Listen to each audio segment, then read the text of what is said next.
예수 앞에 나오며 죄사함 받으며 주의 품에 안기려 편히 쉬리라.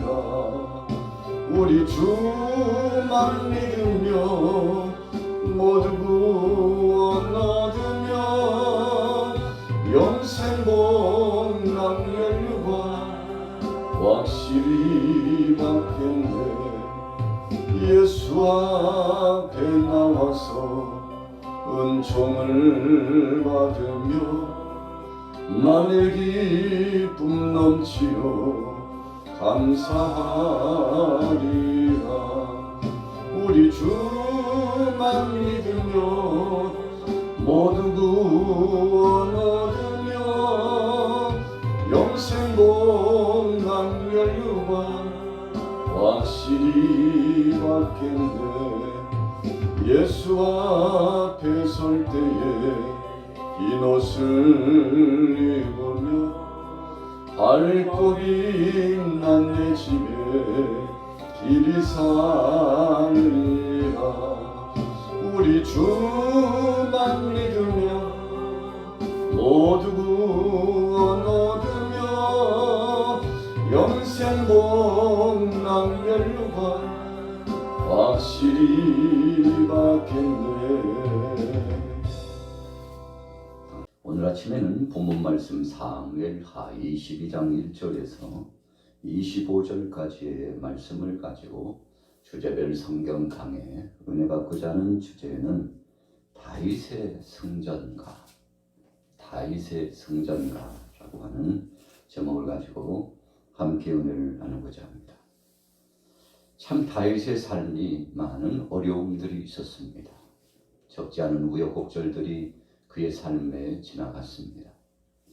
어찌 보면 파란만장한 삶이 지나갔다고 해도 과언이 아닙니다. 자, 그에게 도대체 무슨 일이 있었습니까? 오늘 1절 말씀에 보면 한 절의 말씀을 통해서 다윗의 삶에 대한 총론적인 의미를 말씀하고 있습니다. 자, 1절에 보세요. 여호와께서 다윗을 모든 원수의 손과 사울의 손에서 구원하신 그날에. 자, 다윗에게 대적자들이 있었습니다. 모든 원수의 손 그랬습니다. 또 사울의 손 그랬습니다. 자, 첫 번째로 원수의 손이라고 하는 것은 악한 영의 세력, 이 사탄의 세력, 귀신의 역사의 세력들을 의미합니다. 적지 않게 적대적인 관계를 가지고서 끊임없이 다윗을 대적해 왔습니다. 왜 그럴까요? 다윗이 진리 안에, 말씀 안에 서 있었기 때문에 그렇습니다.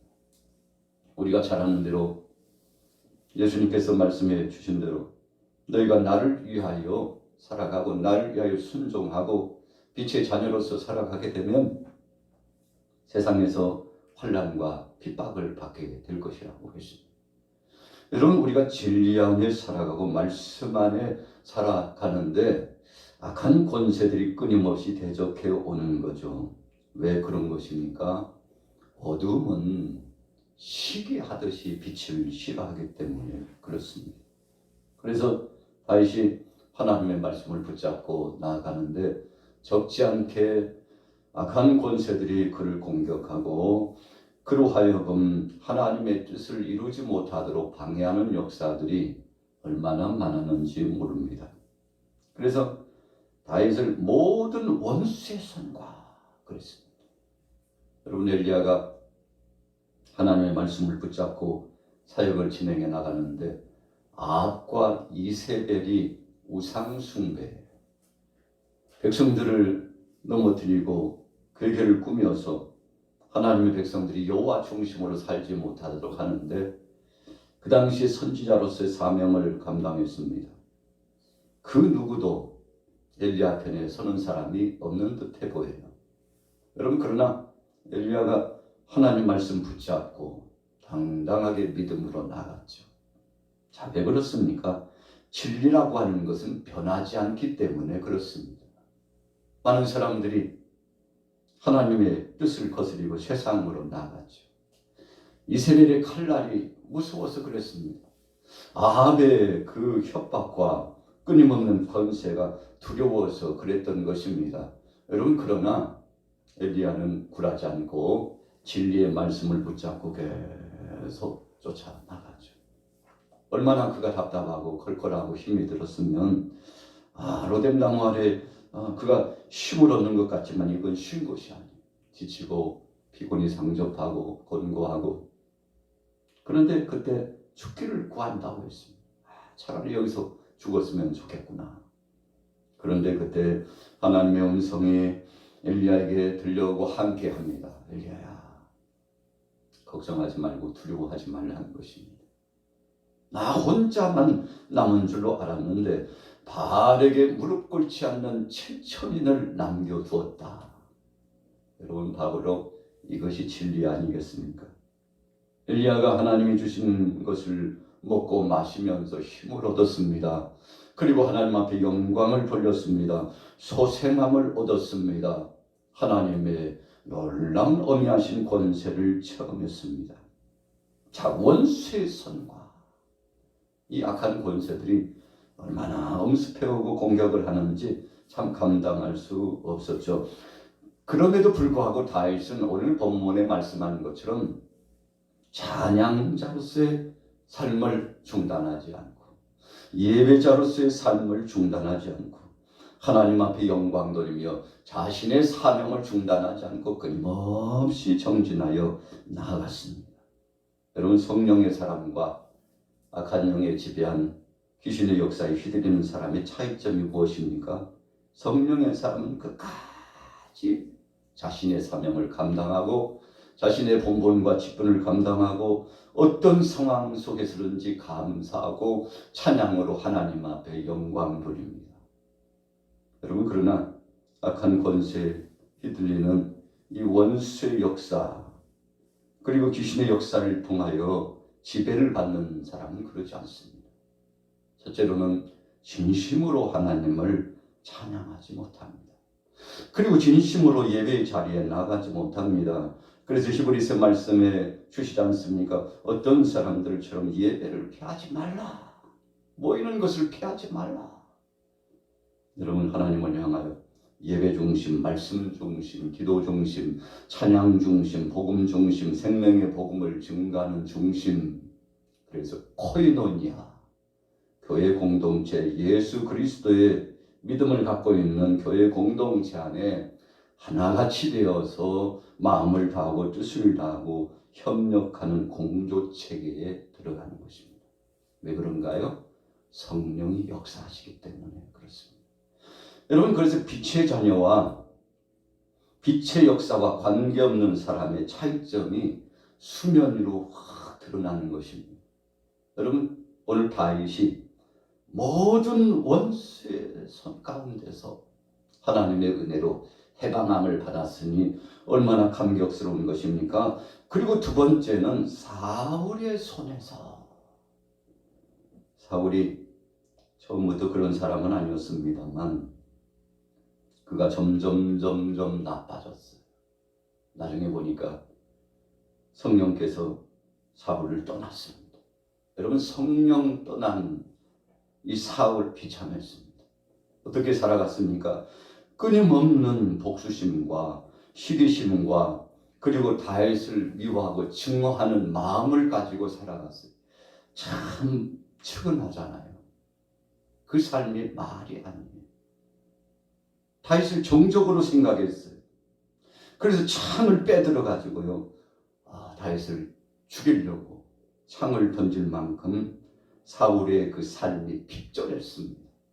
여러분, 그래서 무슨 말을 하고 무슨 행동을 하고 무슨 생각을 하고 어떤 삶을 살아가는지 우리가 갈라디아서 말씀처럼 그 열매로 그 사람을 아는 것입니다. 살아가는 삶이 성령의 9가지 열매처럼 사랑과 희락과 화평과 오래 참음과 자비와 양성과 온유와 충성과 절제 열매를 맺어가면 할렐루야, 성령의 사람, 하나님이 기뻐하시는 사람, 하나님의 영광을 나타내는 사람. 바로 직전에 뭐라고 했습니까? 끊임없는 불의함과 이간질과 또 술수와 우상숭배와 음욕과 세상의 그 세풍에 젖어서 살아가는 모든 가정스럽고 더러운 것을 쫓아가는 사람들 뭐라고 했습니까? 바로 육신의 소욕의 사람이다 그랬어요. 여러분, 그래서 우리가 갈라디아서 말씀을 묵상하다 보면 이 정체가 확연히 드러납니다. 이 악한 영의 지배를 받고 있구나. 그래서 그 사람의 삶과 말과 행동을 보면 우리가 확연히 빛의 사람과 어둠의 사람을 구분할 수 있는 것입니다. 사울이 참 그의 삶이 비참했습니다. 그래서 전국적으로 더 간악해지고 강팍해지고 억척스러운 고집으로 나가고 믿음도 없이, 우리가 바울이 고린도 교회를 보면서 뭐가 문제인가, 우리가 주일날도 말씀드렸습니다만 우리 고린도전서 1장 말씀에 보면 한 마음을 가지고 한 생각 한 뜻을 가지고 하나님 앞에서 충성하는 고린도 교회가 되기를 소원했는데, 여러분, 성령의 사람들은 이렇게 하나같이 손을 잡고 믿음으로 나아가죠. 그러면서 사랑에 대한 말씀으로 결론을 맺습니다. 사랑은 무례하지 않냐. 사랑은 온유한 심정을 가지고 사랑을 실천해 나가는 그리스도의 십자가의 중심의 본질을 가지고 나가는, 여러분, 그래서 말세 디모데서에 보니까 말세의 징조에 나타나는 거 보니까 사랑이 식어졌다. 여러분, 사울에게는 그런 복된 모습이 없었습니다. 그래서 다윗을 억척스러운 그의 육신의 소욕을 가지고 공격해 들어왔는데 오늘 하나님께서 다 해주셨다는 것입니다. 예수님께서 수고하고 무거운 짐진 자들아 다 내게로 오라, 내가 너희를 쉬게 하리라 말씀해 주셨어요. 여러분, 성령의 사람은 주님 앞에 맡깁니다. 하나님 앞에 내려놓습니다. 그래서 자유로움을 느끼는 거예요. 주님의 은혜의 날개가 함께하고 있으니 헐헐 날듯이 기쁨이 충천하는 거 아니겠습니까? 여러분, 그래서 오늘 다윗이 너무 감사한 거예요. 원수의 손에서 그리고 사울의 손에서 구원해 주시니 얼마나 감사하겠습니까? 그동안에 짓눌리고 고통당했던 그 서름과 압박의 삶들이 있었습니다. 그럼에도 불구하고 세상 사람들은 알지 못했지만, 세상 사람들은 이해하지 못했지만 하나님은 아셨어요. 성령께서 아셨어요. 그래서 다윗 편에 함께 해주시고 이루해 주셨죠. 그래서 다윗이 드디어 입을 열고 노래 말씀으로, 자, 신령한 노래입니다. 신령한 노래, 이 노래의 말씀으로 여호와께 아뢰요. 여러분, 참 중요한 것입니다. 우리가 기도를 할 때에도 하나님 앞에 올려드리는 겁니다. 찬양을 할 때도 하나님 앞에 올려드리는 겁니다. 물질을 드릴 때에도 하나님 앞에 올려드리는 겁니다. 봉사하고 헌신할 때도 하나님 앞에 올려드리는 겁니다. 여러분, 이것이 본질이에요. 그러나 어떤 사람들은 하나님 앞에 올리지 못해요. 하나님 앞에 올려드리고도 그것이 아직 내 것인 양 생각하는 사람들이 있을 수 있어요. 찬양을 올리고 봉사를 하고 예배를 하고 그리고 주님 앞에 끊임없이 헌신해 나갔음에도 불구하고 하나님 앞에 하지 못하는 사람이 있을 수 있어요. 여러분, 하나님 앞에 하지 못하고 내가 하는 것은 어떻게 되는 것입니까? 본질적으로 그 과정의 열매가 아름답지 못하는 것입니다. 오늘 다윗 아마도 수금을 켰을 것이라고 생각합니다. 그리고 하나님 앞에 찬양하여 영광 돌렸습니다. 여러분, 사울이 악기에 들려가지고 얼마나 괴로운지 다윗을 불렀어요. 다윗이 수금을 켜서 찬양을 하나님 앞에 영광 돌립니다. 그러면 이 사울의 속에 있었던 악한 역사가 물러갔어요. 여러분, 그래서 찬양은 바로 이렇게 아름답고 복되는 것이요, 은혜되는 것이고 힘이 되고 위로가 되는 것입니다. 여러분, 그래서 찬송하는 사람은 행복한 거예요. 따지지도 않고 묻지도 않고 하나님의 성호를 찬양하고 경배하는 바로 그 사람은 복된 사람인 것입니다. 성령 받은 증거가 찬송으로 나타나요. 성령 받은 증거가 삶으로 나타납니다. 여러분, 그래서 감격스러운 삶을 살아가는 그 얼굴빛이 달라집니다. 그 환난과 고통 속에서도 사울의 창, 칼날, 여팡, 추적자들이 있었죠. 그리고 다윗을 음해하는 세력들이 얼마나 많았는지 몰라요. 그래서 다윗이 엔게디 굴에서 나와가지고 사울이 조금 쉬러 들어왔는데 거기서 깊이 잠이 들잖아요. 다윗이 사울을 죽일 수도 있었지만 그러지 않고 그의 옷자락을 대 그리고 당당하게 사울 앞에 가서 선포합니다.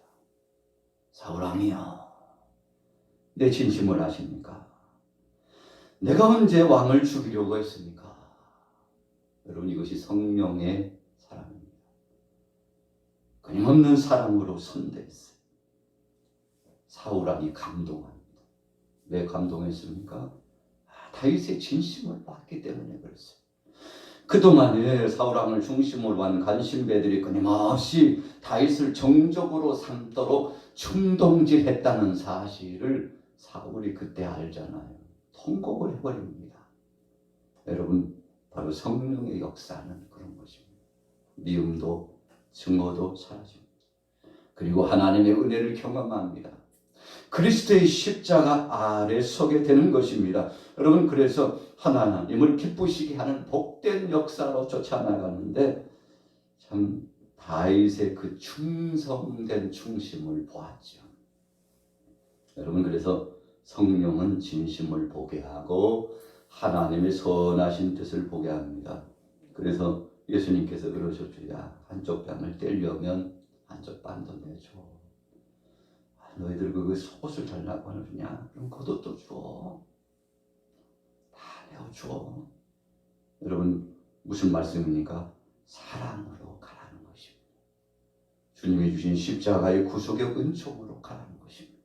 바울이 그가 다메섹 도상에서 예수님을 만나고 변화되었습니다. 그전에는 얼마나 살기가 등등한지,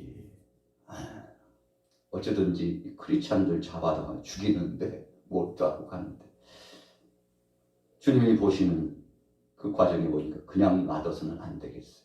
주님이 개입하신 겁니다. 그래서 영광스러운 그 빛의 광채를 쪼임을 받고 그가 눈이 멀어가지고 앞을 보지 못하는데 하나님의 종 아나니아를 보내가지고 그에게 안수하게 하니 악한 것이 떠나가고 세상의 정욕적인 것이 떠나가고 하나님의 뜻을 거스렸던 불순종의 것이 떠나가고 예수 그리스도를 핍박했던 것들이 떠나가고 정말 믿음의 사람으로 그가 영안이 열려가지고 새로운 삶을 살게 되지 않습니까? 여러분, 그래서 주의 사람은요 자유로워요. 여러분, 그래서 자유롭지 못하면 뭔가 문제가 있는 것입니다. 자, 2절에 보세요. 여호와는 나의 반석이시요 나의 요새시요 나를 위하여 나를 건지시는 자시요 내가 피할 나의 반석의 하나님이시요 나의 방패시요 나의 구원의 뿌리시요 나의 높은 망대시요 그에게 피할 나의 피난처시요 나의 구원자시라. 자, 얼마나 감격스러웠을까요? 주님의 은혜를 경험했습니다. 정말 지옥 같은 고통스러운 곳에서 변화를 경험하면서 나아가게 됐는데 여러분, 이 구원의 감격을 누린 다윗에게 찾아온 것은 무엇입니까? 바로 결론입니다. 자, 성령의 사람, 믿음의 사람, 하나님의 사람의 결론은 50절에 나타나 있어요. 자, 50절 한번 보겠습니다. 이러므로 여호와여, 내가 모든 민족 중에서 주께 감사하며. 여러분, 성령의 사람, 하나님의 사람, 응답을 받은 사람, 믿음의 사람, 진리의 사람, 정말 하나님 앞에 선 예배자의 모습은 첫째 감사로 나타납니다. 그래서 우리가 늘 하는 말 있죠.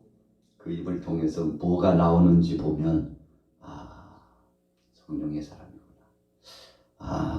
악한 영을 지배받고 살아가는 사람이구나. 알 수가 있습니다. 여러분 감사가 나와요. 입만 열면 감사, 이웃에게 감사, 동역자에게 감사, 목회자에게 감사, 사랑하는 성도들에게 감사, 가족들에게 감사. 여러분 감사가 나와요. 왜 그렇습니까?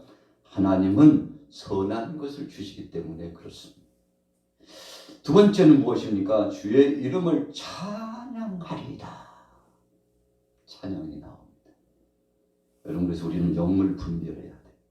이 영분별이 잘 안 되면 악한 것에게 속기 쉽습니다. 그래서 어떻게 분별합니까? 하나님을 향하여 감사하면서 나가면 악한 권세들이 한 길로 왔다 일곱 길로 떠나갑니다. 하나님을 찬양하는 자가 됩니다. 여러분 찬양은요 그냥 되지 않습니다. 찬양은요 억지로 되지 않아요. 성령이 임하면 찬양한다. 성령이 임하면 거룩한 예배자로서 나와 하나님 앞에 영광 돌립니다. 성령이 임하면 복음을 증거합니다. 성령이 임하면 죽도록 충성합니다. 여러분 성령이 임하면 감사하여 어떤 상황 속에서든지 자리를 지키며 자리매김을 하며 죽도록 충성합니다. 그러나 여러분 감사도 없고 찬양도 없고 예배의 중심도 없으면 우리가 영적으로 진단해 보는 겁니다. 오늘 여러분들은 어떤 마음을 가지고 이 자리에 오셨습니까? 오늘 하나님께서 다윗에게 큰 선물을 주셨어요. 무슨 선물을 주셨습니까? 성전가를 부를 수 있도록. 승리의 노래인데 이 노래가 오늘 마지막 절 51절까지 보면 모든 것이 하나님 앞에 감사, 하나님 앞에 영광, 그리고 하나님이 하셨다고 하고요. 하나님께서 나를 지키신다고 하고, 그리고 하나님 앞에 모든 것을 내려놓고 맡기는 신실한 사람, 자유로운 사람이 되었습니다. 여러분 그래서 영적인 은혜와 회복과 열매는 이렇게 나타나는 것입니다. 말씀에 답이 있어요. 하나님이 주신 말씀에 답이 있어요. 여러분 그래서 우리가 하나님의 말씀을 가까이 해야 합니다. 오늘 여러분들이요 본문의 다윗의 성전가처럼 오늘 하루 동안도 주님 앞에 영광 드리는 성전가 좋은 일이 많아지게 되기를 예수님의 이름으로 축원합니다.